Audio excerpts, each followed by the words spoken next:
प्रिय विद्यार्थियों, मैं छोटे लाल बलाई, राजकीय महाविद्यालय करौली। आज हम इस वीडियो के माध्यम से आपको आपके पाठ्यक्रम के टॉपिक पुनर्जागरण पर बताने जा रहे हैं। इसमें हम पुनर्जागरण का अर्थ और पुनर्जागरण के कारणों पर चर्चा करेंगे। शाब्दिक दृष्टि से पुनर्जागरण का अर्थ है किसी पुरानी सुप्त ऐतिहासिक प्रक्रिया का पुनः जाग जाना। पुनर्जागरण काल वस्तुतः मध्यकाल एवं आधुनिक काल के मध्य का पुल है, अर्थात सेतुबंध है। पुनर्जागरण उस नवीन बौद्धिक मन स्थिति का प्रतीक है जो यूरोप को धीरे धीरे आधुनिकता के द्वार पर ले आया। नवयुग के अवतरण की सूचना देने वाला तत्व पुनर्जागरण था। पुनर्जागरण को प्राय पांडित्य के पुनः उदय का नाम भी दिया जाता है। प्राचीन काल में आर्य संस्कृति के समान यूनानी और लैटिन संस्कृतियां भी महान समझी जाती थी।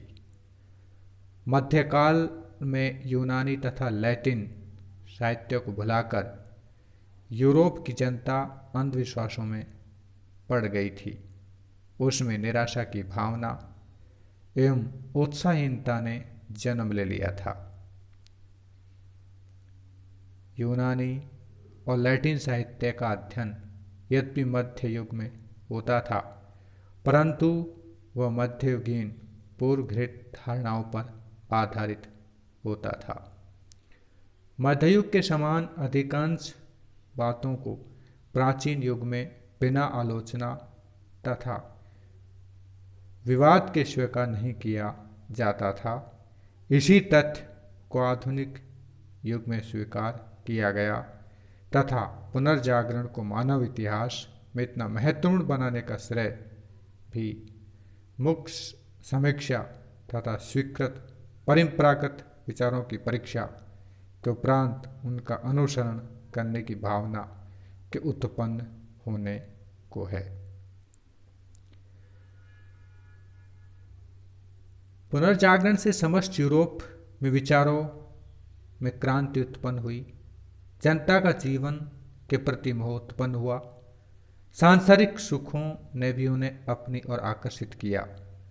पुनर्जागरण ने मध्ययुगीन आडंबरों, अंधविश्वासों एवं प्रथाओं को समाप्त किया तथा उनके स्थान पर व्यक्तिवाद, भौतिकवाद, स्वतंत्रता की भावना, उत्पन्न आर्थिक व्यवस्था एवं राष्ट्रवाद को प्रतिस्थापित किया। पुनर्जागरण के संदर्भ में फर्ग्यूसन और बुक अर्थात बुर्न ने लिखा है, पुनर्जागरण का युग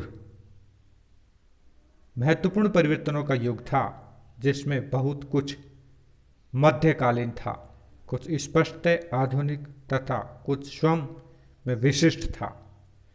इसने मध्य और आधुनिक युगों के बीच के रिक्त स्थान को पाट दिया, परंतु इसके साथ ही यह महान राजनीतिक, सामाजिक एवं बौद्धिक जागृति का सांस्कृतिक काल था। पुनर्जागरण की परिभाषा और अर्थ को स्पष्ट करते हुए डेविस ने लिखा है, पुनर्जागरण शब्द मनुष्य की उस वैचारिक स्वतंत्रता और साहस का द्योतक है जिसे मध्य युग में धार्मिक ठेकेदारों ने कैद कर रखा था। निष्कर्ष रूप से हम यही कह सकते हैं कि पुनर्जागरण जो शब्द है या पुनर्जागरण है, यह रेनेसां शब्द फ्रांसीसी भाषा का है जिसका अर्थ पुनर्जन्म अथवा पुनर्जागरण होता है। रेनेसां शब्द का सर्वप्रथम प्रयोग इटली के एक लेखक वैशाली ने भवन निर्माण और मूर्तिकला में हुए परिवर्तन में किया था। कालांतर में फ्रांसीसी विद्वान डिड्रो ने नवीन साहित्य एवं कला के लिए इस शब्द का प्रयोग किया। इस तरह पुनर्जागरण एक नई चेतना थी, नए युग का प्रारंभ था। पुनर्जागरण के कारण मध्यकाल के अंतिम चरण में यूरोप के आर्थिक और सामाजिक परिदृश्य पर विद्यार्थियों कुछ ऐसे परिवर्तन घटित हुए जिन्होंने पुनर्जागरण की भावना के विकास का मार्ग खोल दिया। इसी काल में यूरोप का पूर्वी देशों की उदारवादी विचारधारा से संपर्क हुआ, जिन्होंने नवीन चेतना का सूत्र प्रदान किया। राजनीतिक घटनाक्रम जैसे हम देखते हैं कुश्तुनतिया पर तुर्कों का अधिकार, नवीन तकनीकी खोजें एवं मुद्रण का आविष्कार भी पुनर्जागरण के विकास में सहायक रहे। मध्यकालीन यूरोप के वैचारिक प्रयोग स्कॉटलिस्टिक विचारधारा ने भी पुनर्जागरण को एक प्रेरणा और आगे बढ़ाने के लिए सहयोग किया। हम पुनर्जागरण के कारणों को यदि देखें तो उसके बहुत से कारण हैं, जिनमें धर्मयुद्ध एवं पूर्वी देशों से संपर्क। पुनर्जागरण काल में स्वतंत्रतामूलक अनुसंधान के आरंभिक प्रेरणा स्रोत या स्फुटिक धर्म युद्ध के परिणाम स्वरूप यूरोप के पूर्वी देशों के संपर्क के माध्यम से प्राप्त हुए। विद्यार्थियों, ये धर्म युद्ध ईसाइयों द्वारा अपनी पवित्र भूमि जेरूसलम को मुस्लिम आधिपत्य से मुक्त करने के लिए लड़े गए थे। सन 1096 से 1271 ईस्वी के मध्य कुल 8 धर्म युद्ध लड़े गए। यद्यपि ईसाई लोग अपनी पवित्र भूमि को प्राप्त करने में असफल रहे, लेकिन धर्म युद्धों के माध्यम से यूरोप वासियों का पूर्वी देशों से जो संपर्क हुआ, उसके कारण यूरोप का वर्षों से चल रहा जड़तापूर्ण अलगाववाद टूटा और यूरोप में अनेक नवीन विचारों एवं वस्तुओं का आगमन हुआ, जिसने पुनर्जागरण की प्रक्रिया को गति दी। आर्थिक परिवर्तन। यूरोप के आर्थिक जीवन में कुछ ऐसे परिवर्तन हो रहे थे जिन्होंने सामंती मैनर प्रणाली को कमजोर बना दिया एवं ऐसे नए वर्ग की सृष्टि की जो चर्च एवं धर्माधिकारियों के प्रभाव को सहजता से स्वीकार नहीं कर रहा था। ऐसा वर्ग स्वतंत्रता प्रिय बौद्धिक अन्वेषण या नवीन व्यक्तिवाद का पोषक और संरक्षक बन गया। अमीय प्रसाद जैन आधुनिक पश्चिम का उदय में लिखते हैं, आमतौर पर यह कहा जा सकता है कि आर्थिक परिवर्तन और नए मूल्यों के क्रमिक उभार के बीच निर्विवाद रूप से संबंध था, जिसके परिणाम स्वरूप आम लोगों में एक नई चेतना का विकास हुआ, जिसने हम देखते हैं व्यापार के विकास और मुद्रा व्यवस्था ने आत्मनिर्भरता सामंती व्यवस्था को खोखला और जर्जर बना दिया। व्यापार के विकास ने यूरोप में एक समृद्ध व्यापारिक वर्ग को जन्म दिया। यूरोप की वाणिज्यवादी गतिविधियां एवं मुद्रा अर्थतंत्र की सफलताओं ने नए नगरों जैसे वेनिस, जेनोआ, फ्लोरेंस जैसे नगरों का निर्माण किया। कागज का प्रयोग और छापे खाने का आविष्कार। विद्यार्थियों, पुनर्जागरण के कारणों में कागज का प्रयोग और छापे खाने का आविष्कार भी अपना महत्व रखता है। इसमें हम देखते हैं कि 1450 ईस्वी में जर्मनी के जोहान गुटेनबर्ग ने मुद्रण कला या छापे खाने का आविष्कार कर लिया था। उसके द्वारा 1454 ईस्वी में प्रकाशित 31 पंक्तियों की पुस्तक है द इंटेलिजेंस ऑफ निकोलस फिक्स की प्रतियां यूरोप के विभिन्न पुस्तकालयों में उपलब्ध हैं। 1455 ईस्वी में गुटेनबर्ग के 2 सहायकों जोहान फर्स्ट एवं पीटर स्कोएफर्ट ने जर्मनी में एक मुद्रणालय अर्थात प्रिंटिंग प्रेस की स्थापना की। शीघ्र यह कला यूरोप के अन्य देशों में प्रसिद्ध हो गई। 1477 ईस्वी में कैक्सटन ने वेस्टमिनिस्टर में इंग्लैंड के प्रथम छापेखाने की स्थापना की। विभिन्न जगह छापेखाने और मुद्रणालय की स्थापना से आम लोगों का जब संपर्क हुआ उनकी कृतियों से, तो उनमें वैचारिक परिवर्तन हुआ जो पुनर्जागरण में अपनी महत्वपूर्ण भूमिका निभाता है। कुस्तुनतुनिया पर तुर्कों का अधिकार। कुस्तुनतुनिया, जो कि वर्तमान में इस्तांबुल पूर्वी यूरोप साम्राज्य, जो बाइजेंटाइन साम्राज्य के नाम से जाना जाता था, की राजधानी थी। इस नगर में अनेक पुस्तकालय थे एवं यह नगर क्लासिकी एवं अन्य विद्याओं के अध्ययन का एक महत्वपूर्ण केंद्र था। 1453 ईस्वी में ओटोमन तुर्कों ने कुस्तुनतुनिया पर अधिकार कर लिया।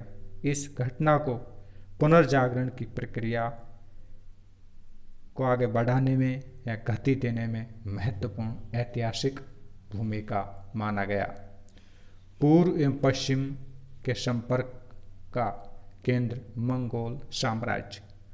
13वीं शताब्दी में चंगेज खान के पौत्र कुबलाई खान 1216 से 1294 ईस्वी ने एक विशाल मंगोल साम्राज्य की स्थापना की, जिसके अंतर्गत रूस और चीन सहित एशिया का बहुत बड़ा क्षेत्र तथा जापानी और पीत समुद्र से लेकर पोलैंड एवं हंगरी का सीमावर्ती प्रदेश भी शामिल था।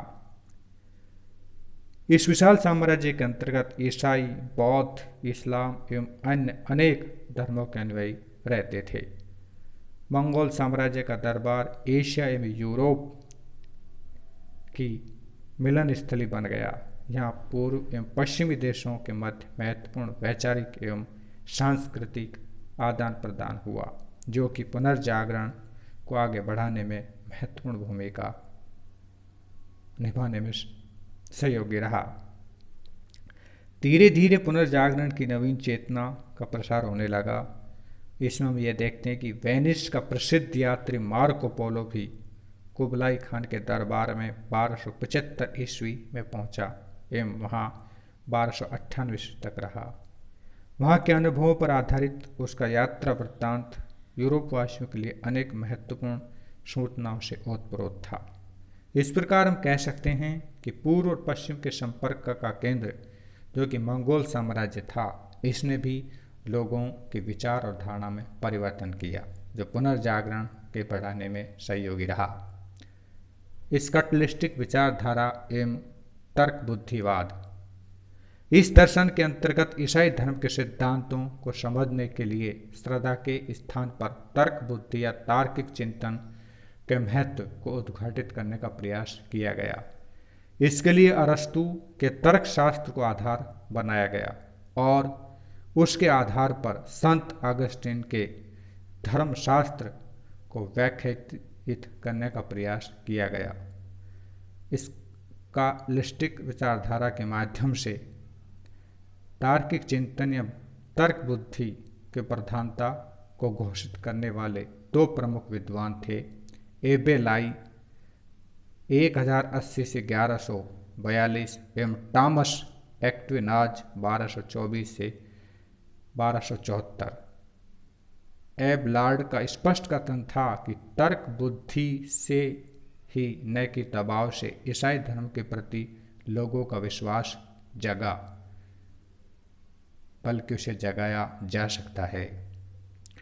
इस प्रकार इसका लिस्टिक विचारों ने तर्क बुद्धि के महत्व को उजागर किया। हालांकि इसकी पृष्ठभूमि में उनका प्रयोजन धार्मिक सत्यों को सिद्ध करना ही था, लेकिन जैसा कि अमीय प्रसाद सेन ने लिखा है, यहाँ तर्क बुद्धि को जो छूट दी गई उसने आगे चलकर बड़े महत्वपूर्ण रूप से में आगामी विकास को प्रभावित किया। इसका लिस्टिक विचारधारा की बाद में आलोचना की गई, बहुत वाद विवाद भी हुआ। इस प्रकार निष्कर्ष रूप से हम कह सकते हैं कि पुनर्जागरण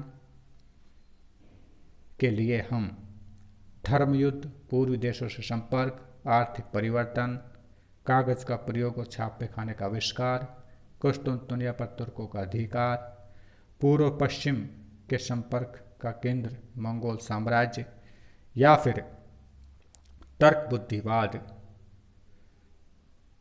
आदि ऐसे कारण थे जिनसे पुनर्जागरण फैला।